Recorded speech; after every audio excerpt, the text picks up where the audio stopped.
नमस्कार, मध्य प्रदेश की महा डिबेट देख रहे हैं आप। मैं हूं प्रशांत कटारे। तो मध्य प्रदेश में साल 2023 में होने वाले विधानसभा चुनाव की तैयारी में जुटे हैं सियासी दल। ऐसे में मौके की नजाकत को भांपते हुए सरकारी कर्मचारी और संविदा स्वास्थ्य कर्मियों ने भी मोर्चा खोल दिया। आखिर अपनी मांगे मनवाने के लिए दबाव बनाने इससे अच्छा मौका फिर कब मिलेगा। कई कर्मचारी संगठनों का एक संघ पुरानी पेंशन बहाली की मांग के साथ मैदान में उतर गया। अमूमन जैसा होता आया है, ऐसे आंदोलनों को विपक्ष का समर्थन, विपक्ष में चाहे कोई भी राजनीतिक दल हो, मिलता ही है। और विपक्ष में बैठी कांग्रेस तो पहले से पुरानी पेंशन बहाली का वादा दोहरा रही है। उधर संविदा स्वास्थ्य कर्मी 11 दिन से हर रोज प्रदर्शन के लिए कोई नया अंदाज खोज लेते हैं।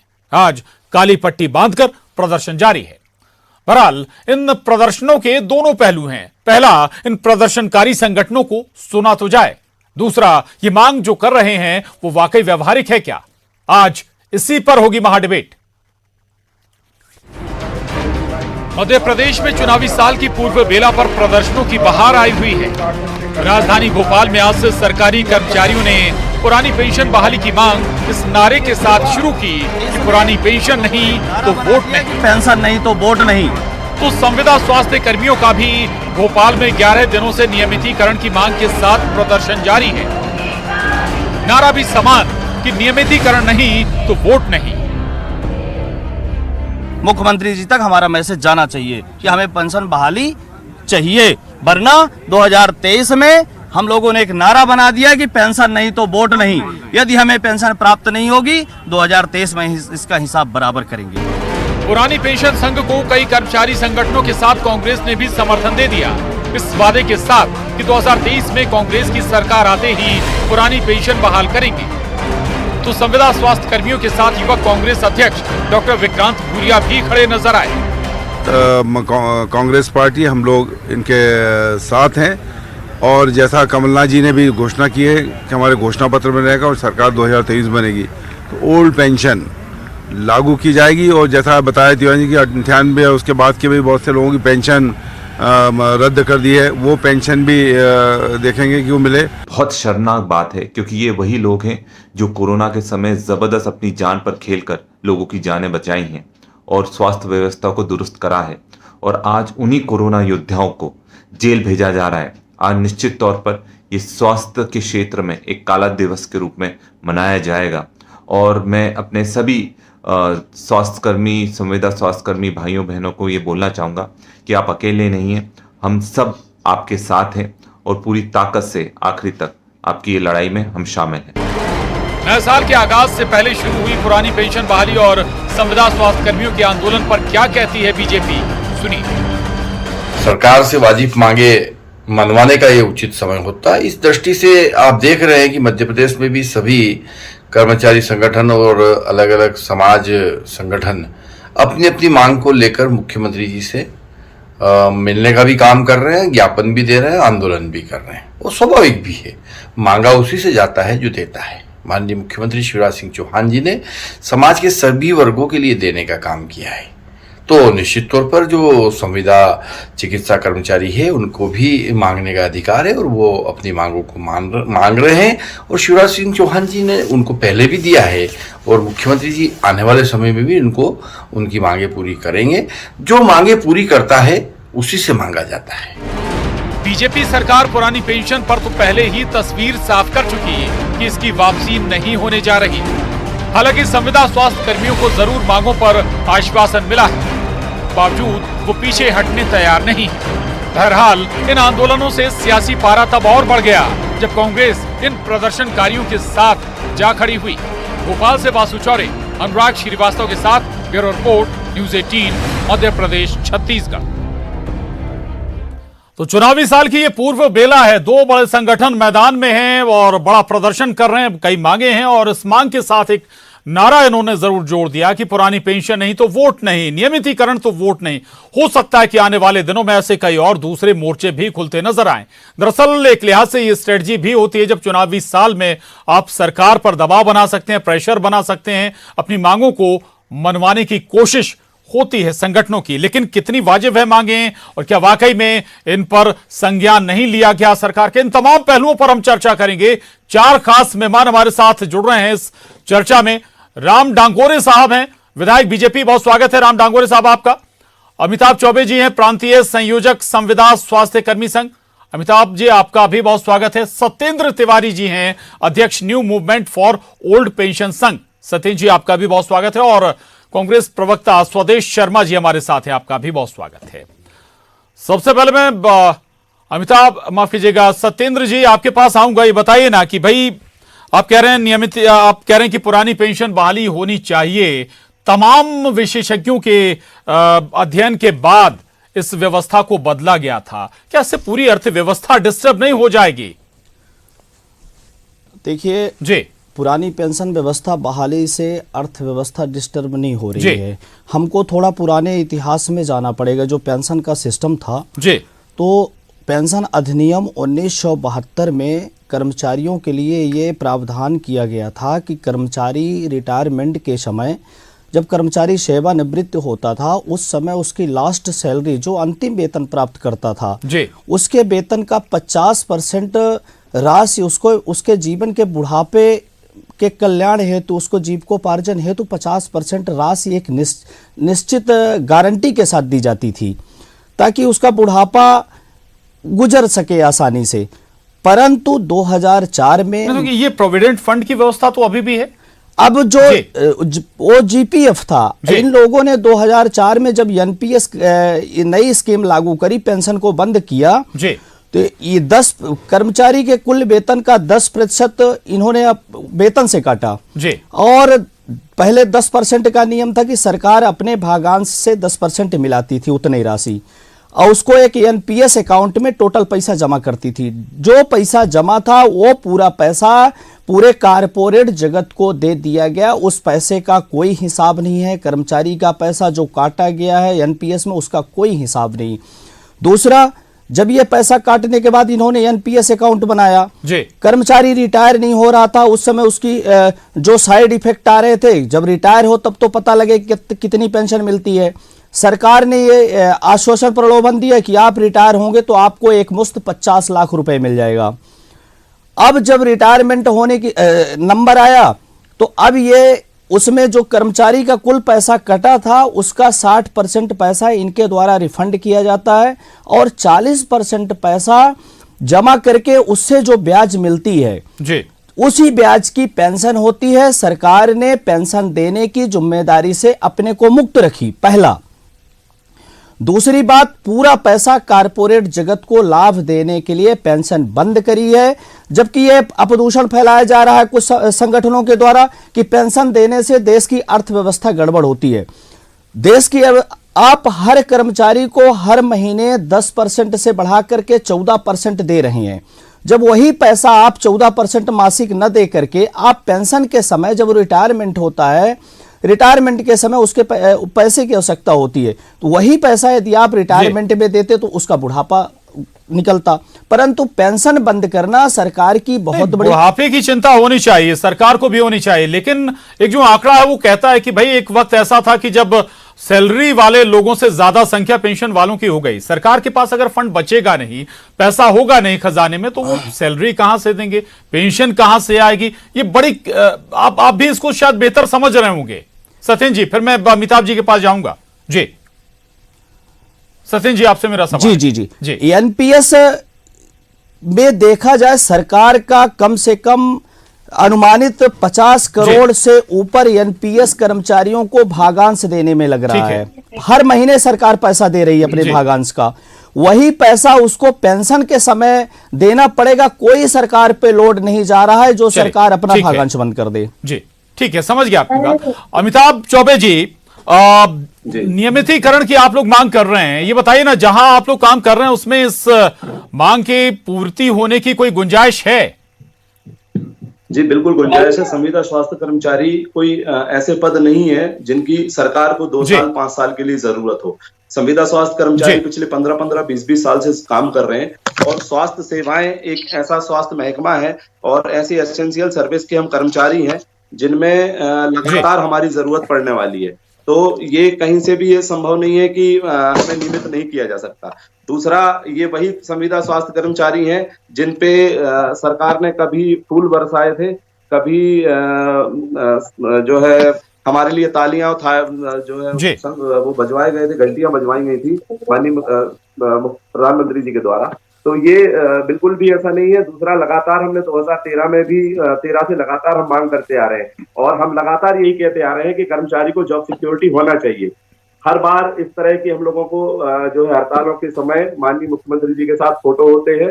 हर बार हमने आश्वासन पर उनकी बात को मानते हुए, क्योंकि ये कहा जाता है कि प्रदेश की हर समस्या का समाधान शिवराज सिंह चौहान, तो ये हम हमेशा मुख्यमंत्री से अपेक्षा करते हैं। लेकिन आज स्थिति ये हो गई है कि हमारे कर्मचारी जो अपने ही विभाग के मंत्री के पास अपनी समस्याओं को लेकर फूलों की माला लेके जाते हैं और उन लोगों को गिरफ्तार कर लिया जाता है।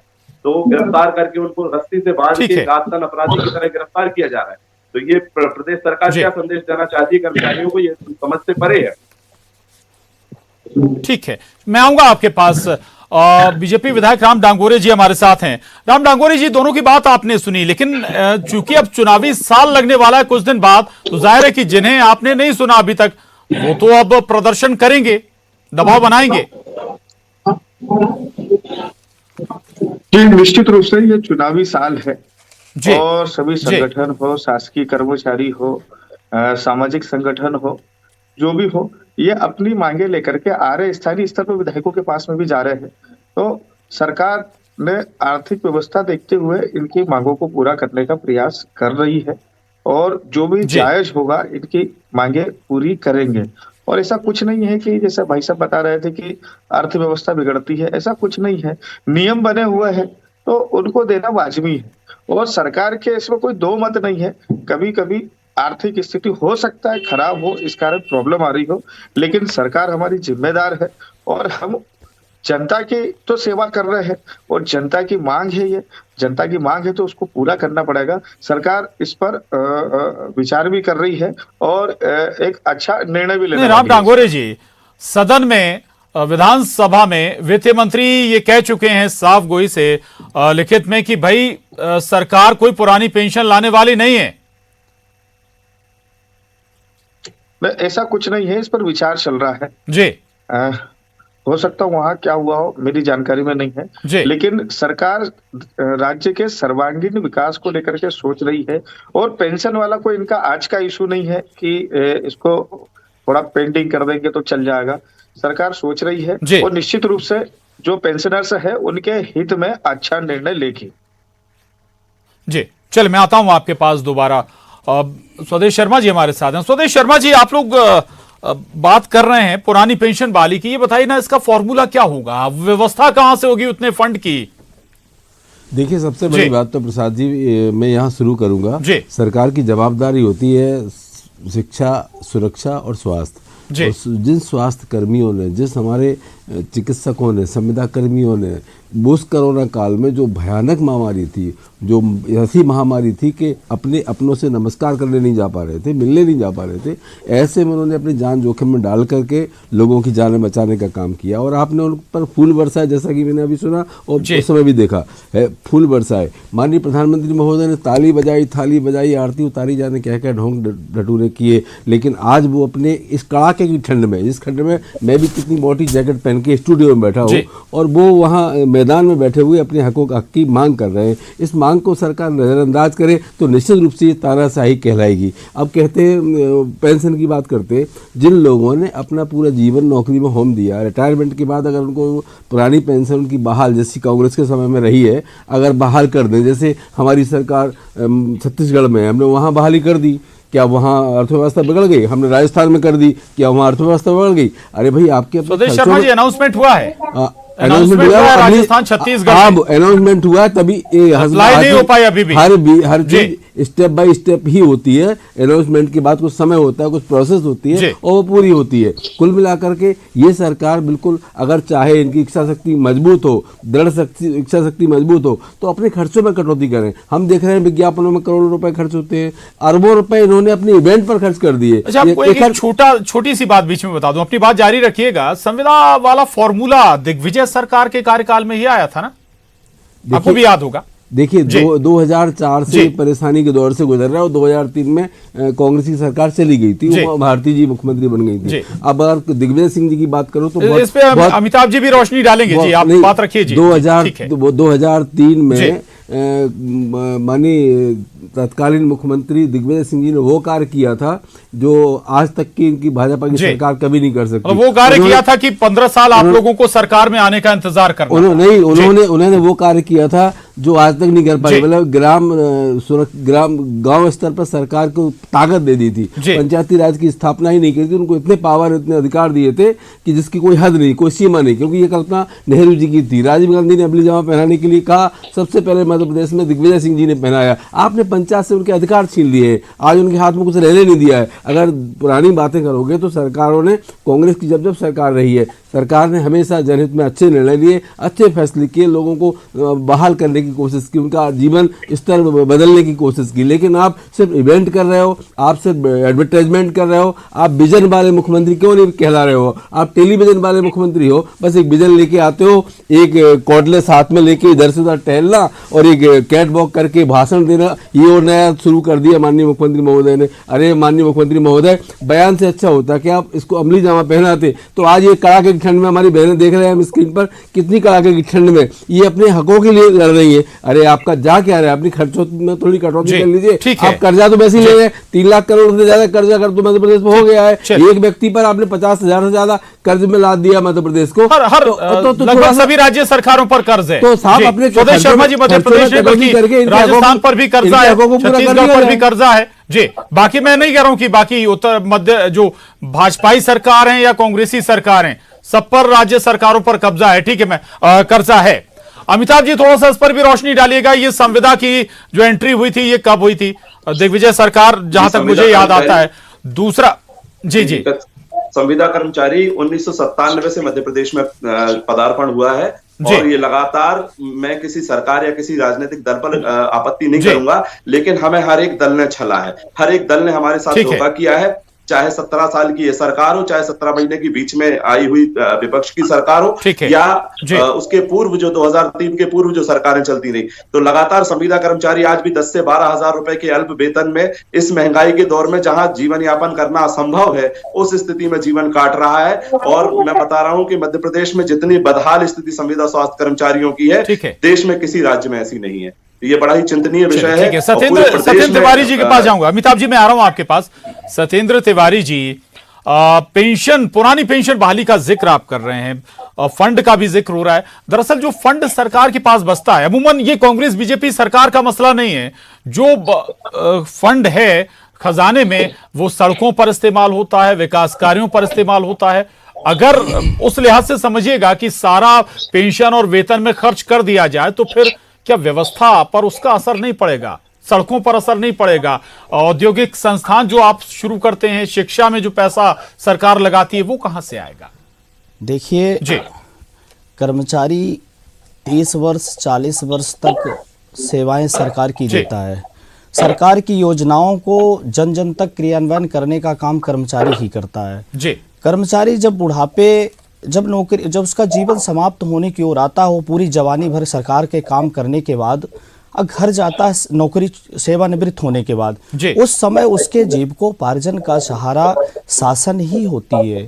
शासन का ये दायित्व तो बनता है, पूर्व समय से भी चला आ रहा है, पहले भी सरकारें थी, ये पेंशन का अंग्रेजों के जमाने से भी पेंशन का प्रावधान था, इसके बाद देश के आज़ादी के बाद भी पेंशन का प्रावधान था। पेंशन कोई वेतन नहीं है, पेंशन सिर्फ सामाजिक सुरक्षा का दायित्व है कि हमने जिसकी सेवा ली है उसको, उसके बुढ़ापे में उसका सुरक्षा का दायित्व, जिम्मेदारी सरकार की होती।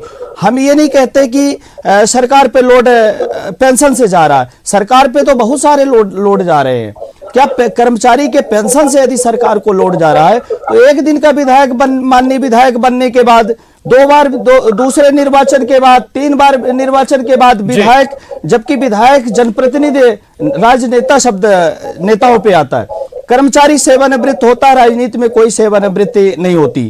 तो 4 पेंशन 5 पेंशन वहां वाजिब सवाल है जी, वहां अर्थव्यवस्था प्रभावित नहीं हो रही। यदि आप वास्तव में पेंशन बंद कर दें जी, राजनीति में भी पेंशन बंद कर दें, तो आपके लिए राम डांगोरे साहब, जो बात सत्येंद्र तिवारी जी ने उठाई है वो बहुत वाजिब है कि भाई ये सारा कुछ व्यवस्था सरकारी कर्मचारियों के लिए क्यों, भाई विधायकों बाकी लोगों के लिए क्यों नहीं है? कम से कम एक उदाहरण तो जनप्रतिनिधि वो पेश कर ही सकते थे। दूसरी बात, जो संविदा स्वास्थ्य कर्मी है उन्हें आप या आपके स्वास्थ्य मंत्री आश्वासन दे रहे हैं लेकिन वो भरोसा नहीं कर पा रहे हैं।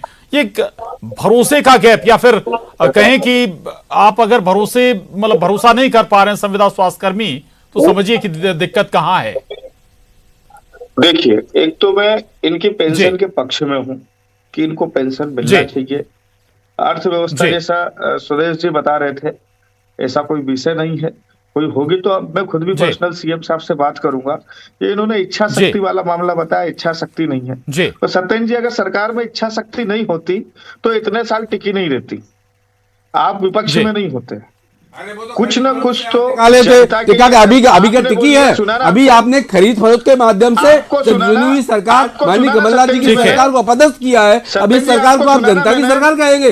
अरे विधायक जी बात गले नहीं उतर रही। स्वदेश शर्मा जी सुन लीजिए, मैं आ रहा हूं आपके कहेंगे बेईमानी कहेंगे सत्येंद्र जी थोड़ी देर के लिए विधायक जी, माननीय विधायक जी, स्वदेश शर्मा जी सुन लें, आप क्या कह रहे हैं? इच्छा शक्ति नहीं है, बेईमानी है, घोर बेईमानी है। स्वदेश शर्मा जी आ रहा हूँ, आपके पास आ रहा हूँ। सत्येंद्र जी समझदार बनिए, सत्येंद्र जी समझदार बनिए। आपको सत्येंद्र जी नहीं, स्वदेश शर्मा जी हैं, बीजेपी कांग्रेस प्रवक्ता। जी ठीक है, स्वदेश शर्मा जी सुनिएगा। जी जी, अगर इच्छा शक्ति नहीं होती सरकार में तो इतने सालों से नहीं आते। और संविदा कर्मियों को तो परमानेंट आपने उसी समय कर देना चाहिए था। जिनकी सैलरी 65,000 रुपए होनी चाहिए थी, उनको 10-10, 15-15 हजार रुपए में आपने रख लिया। हम भी उनकी संवेदनाओं को संभाल रहे हैं, समझ रहे हैं उनकी संवेदनाओं को। राम डांगोरे साहब, आप लोगों ने भी तो 3 साल निकाल दिए। पीक समय कोरोना जैसे पीक टाइम पर इन्होंने मेहनत करी, इनको सलाम करना चाहिए और इनको जल्दी पेंशन मिलना चाहिए। मैंने कहा मैं खुद माननीय मुख्यमंत्री जी से विशेष समय लेकर के इस विषय पर चर्चा करूंगा। इनको पेंशन मिलना चाहिए। लेकिन जिस प्रकार से सुरेश जी बोल रहे हैं कि इन्होंने ऐसा करा, ये करा, तो कर्जे में डुबा दिया। तो कर्जा कोई अकेला मध्य प्रदेश के ऊपर नहीं है, कांग्रेस की सरकारों के ऊपर भी कर्जा रहा है। स्वदेश शर्मा जी, मेरा सवाल आप ही से है। स्वदेश शर्मा जी, जी राम डांगोरे साहब आ रहा हूँ आपके पास। स्वदेश शर्मा जी, दो बात। एक तो संविदा स्वास्थ्य कर्मियों को अभी तक आप लोगों ने आश्वासन नहीं दिया कि भैया नियमित कर देंगे, हम सरकार में आएंगे तो। दूसरा ये जो आपने पेंशन बहाली को लेकर कहा है, वादा किया है कि 23 में आएंगे तो पेंशन बहाली करेंगे। दूसरा, आपने वो फॉर्मूला भी नहीं बताया जो राजस्थान और छत्तीसगढ़ में लागू किया है आपने।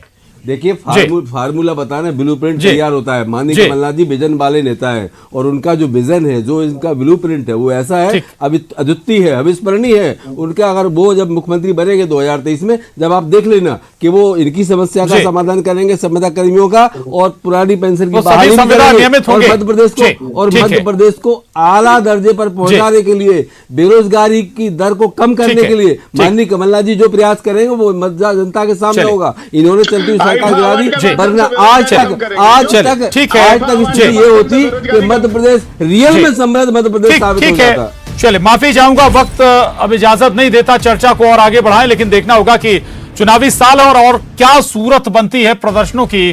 बहुत शुक्रिया राम डांगोरे साहब, अमिताभ चौबे जी, सत्येंद्र तिवारी जी, स्वदेश शर्मा जी। महाडिबेट में बस इतना ही।